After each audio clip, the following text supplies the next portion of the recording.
নিখিল কামাথ জিজ্ঞেস করলেন, আপনি কি শুধু ভালো শিক্ষক পাওয়ার জন্য হার্ভার্ডে গিয়েছিলেন নাকি অন্য কোনো কারণ ছিল? আর সেখানে বেশি শেখা যায় কার কাছ থেকে, শিক্ষক না সহপাঠী? জয় কোটাক বললেন, হার্ভার্ড বিজনেস স্কুলের শিক্ষা পদ্ধতি আলাদা। এখানে শুধু শিক্ষক নয়, সহপাঠীদের থেকেও অনেক শেখা যায়।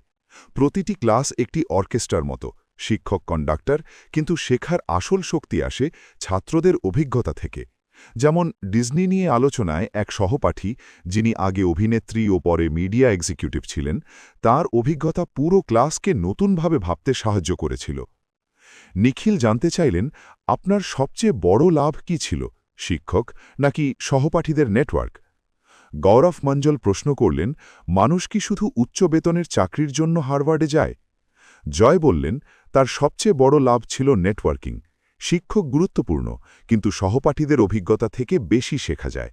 বেশিরভাগ মানুষ চাকরির জন্য নয়, বরং নিজেকে ভালো বিজনেস লিডার হিসেবে গড়ে তুলতেই এমবিএ করতে যায়।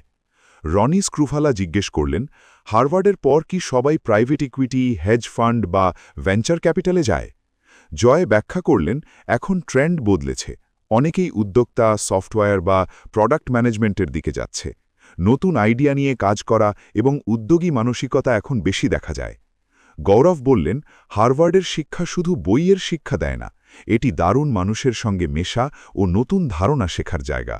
নিখিল একমত হয়ে বললেন, হার্ভার্ড শুধু বইয়ের শিক্ষা দেয় না, এটি দারুণ মানুষের সঙ্গে মেশা ও নতুন ধারণা শেখার জায়গা। রনি বললেন, এখানে উদ্যোগী মানসিকতা এবং মানুষকে প্রভাবিত করার ক্ষমতা গড়ে ওঠে।